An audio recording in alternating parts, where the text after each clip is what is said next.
Posted by you/efficient25625. This entire situation is kind of messed up, and honestly, I'm a bit heartbroken for my husband. Real names, I don't care. I'm Sean, 37M, my husband is Zach, 36M, and my son is 16, not saying his name. I divorced my ex-wife after she cheated on me throughout our entire marriage. That was over a decade ago, and I don't care anymore. My son is mine, already over and done. I met Zach when I was 28, and my son was 7. Zach and I hit it off instantly. I was finally in a place to start dating again, and thankfully, he was the first person I was interested in. We connected on everything my ex-wife and I did, and a million more things. People say life has a plan for you, and honestly, I believe it. I'd go through a million more divorces and being cheated on over and over if I ended up with him every time. One of the big things was my son. Zach was hesitant at first, just because of the situation, but he wanted a family badly, and I was excited for him to meet my son. After dating for a year, I talked to my ex and told her I was introducing our son to a guy I'm seeing. I told her it's serious and that I see a future with him. She was happy for me. We have a very good relationship now, and she just asked me to let her know when I was going to do it so she could be prepared if our son had any questions for her when he visited next. Zach and my son were best friends. They did everything together. They loved playing Minecraft and spent hours sitting in front of the TV. I loved watching them. I was so incredibly happy that the first person I found after my ex was this amazing.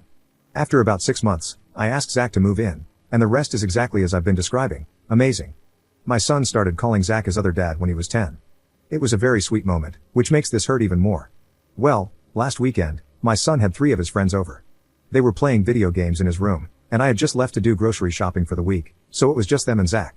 I don't know how the topic came up, but things got very homophobic. My husband was sitting on the couch, and I guess my son and his friends thought both of us had left, but it was just me. My son's room is connected to the living room, so if you're sitting there, it's not hard to hear what's going on in his room if he's being loud enough. 4 teenage boys playing video games. One of them said, "How's it feel having a fag as a father?"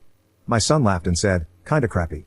They then said my husband probably touched him when he was little, and my son replied, "He can try it now, I'll knock his lights out."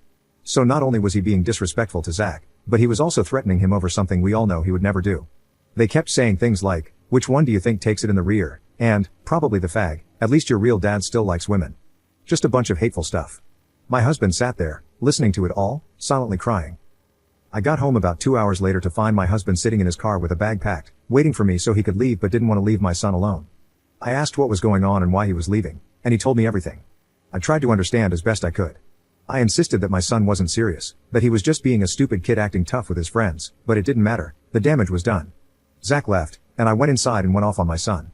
His friends left, and I spent a good 3 hours going back and forth with him. At first, he was very unapologetic and kind of agreed with his friends. I asked if he actually thought my husband had sexually abused him when he was younger, and he said, "No, but kids block those kinds of memories out, so really, who knows?" I told him to pack his stuff. He's going to live with his mother.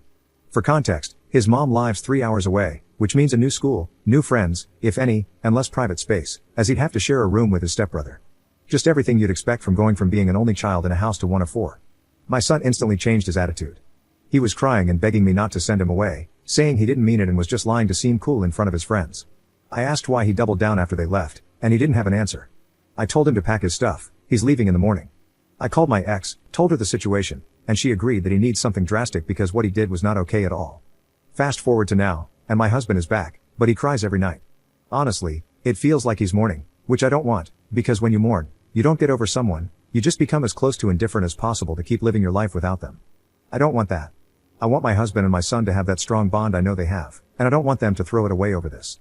I don't agree with what my son did, but those kinds of accusations can, at a minimum, ruin someone's life and, at worst, end it. I'm disgusted with my son. He calls me every day, telling me he misses me and Zach and wants to come home. I stay strong on the phone, but afterward, I break down, and my husband tries to console me. He tells me my son can come back and that he will leave, but I won't do that. I just don't know what to do. I miss my son, and I miss coming home to see them spending time together. I've thought about therapy for him, but he said no. You can't force therapy on someone. They'll just sit there for an hour and waste $400. I need advice. Update 2 days later. This will be long. Sorry. Not going to lie, the entire original post was basically a disaster. I expected a few replies, with maybe one actually being helpful, and then for the post to fizzle out. That didn't happen, though. I wish it had.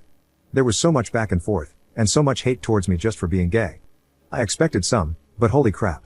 I was done with that post when someone suggested that my husband and I both abused my son sexually. Just no. Total disaster. I thought living in the middle of nowhere in Montana was bad with the homophobic crap I deal with. As for the update, I spent the day yesterday with my son. A lot of people accused me of not taking his claims seriously. I did. The first 30 minutes of our initial conversation when this all happened were focused on whether he had actually been abused. He said no. I asked again when I got there, and I made sure to let him know that there's no one I believe over him, and he wouldn't be punished for telling the truth, whether he was abused or not, but I needed to know. Once again, he said no, he was never touched or raped by my husband. Now, on to the questions and his answers. Why would you say something so dangerous? My son said he was feeling rejected by my husband because, lately, they haven't been spending nearly as much time together, which is true. A large part of my husband's life has been centered around my son. Zach tutors him, coaches him in basketball, goes on morning runs with him, and used to drive him to and from school before my son got his own car. They both share a lot of interests, so they've spent a lot of time together, especially in a kid/step-parent dynamic. Towards the end of last summer, when my son was still at his mother's, Zach talked to me. He said he wanted to start spending more time apart, not in a separate way, but more about developing a social life outside of our family. He realized that with my son leaving for college in about 2 years, he didn't want to fall into a depression once my son was gone, with nothing else to focus on. I agreed and told him it was a good idea and that he had my full support, as long as he still came home every night at a reasonable time and didn't let his relationship with my son suffer. As of now, yes, things are different. My son doesn't need rides to school or tutoring, and he's no longer playing basketball. Their hobbies are still the same, but Zach has been spending less time at home. It's not like he's gone all the time or coming back at 3 a.m., but he has a healthy social life now. It's hard to explain, but things have changed. Do you realize how dangerous it is to say something like that if it isn't true? He said yes, but he didn't think anyone was listening and was just going along with his friend's nonsense. That didn't make sense to me, so I asked why he stood by his statement after I sent his friends home. He said he thought he shouldn't back down from something he said.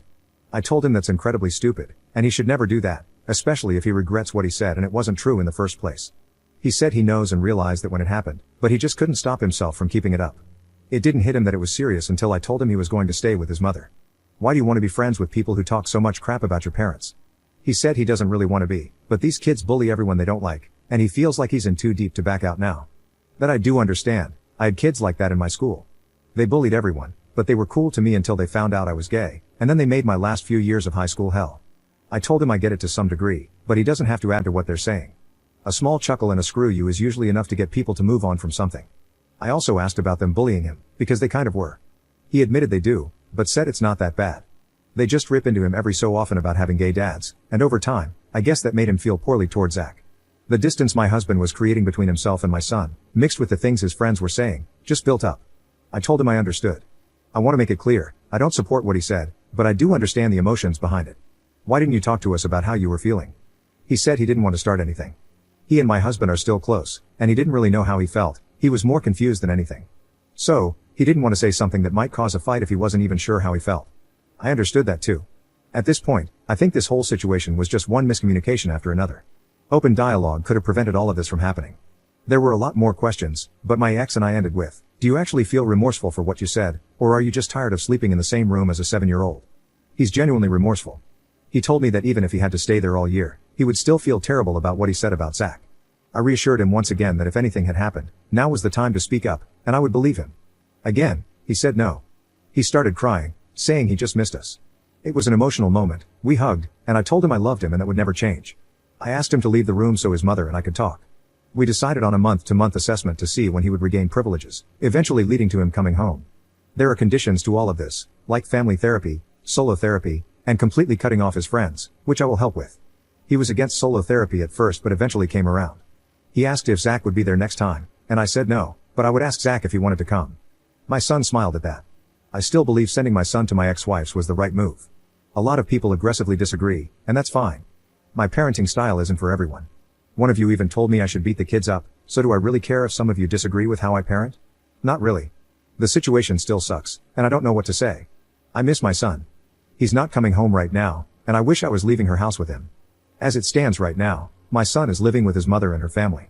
He will get his phone, PS5, and car back at the end of the first, second, and third months, in that order. He will be able to move out of the room he's currently in and into the guest house at the end of month 4. Every month after that is touch and go, and we'll discuss at the end of each month what we think. My son will do bi-weekly solo therapy, and we will all do bi-weekly family therapy. We see it as him doing solo therapy 1 week and family therapy the next. He can come back sooner, we want him back. My husband has wanted him back since he left, and I want him back too. His mother is holding strong, But she also sees how miserable he is, so I think she'll eventually break and give up the guest house early. It is what it is. At the end of the night, my son asked if Zach would want to hear from him so he could apologize. I told him yes. I've told him yes a few times now. Zach would love to hear from him. I doubt he'd even have to wait longer than one ring before Zach picked up. My son called him as I was leaving, so I know they spoke, though I don't know what about. When I got home, Zach was feeling like crap and blaming himself for all of this. I told him it's no one's fault, we just needed to talk to each other more. All in all, I do think my son is remorseful. I believe he was just feeling trapped and isolated in a bad situation and didn't know how to get out of it. I feel for him, and I wish I had seen what was happening sooner. Thank you all for the advice, or most of you, anyway. Some of you were just nasty and hateful. But someone on my first post, I think called Stoner Therapist or something like that, gave really good advice. I didn't say it on that post, but if you read this, good stuff, thanks for it. The next update will be when he comes home. Hopefully, that'll be soon. Thanks, y'all. Editor's note. Op said they would provide an update, but their account has been suspended. If we do get an update, it will be under a different account.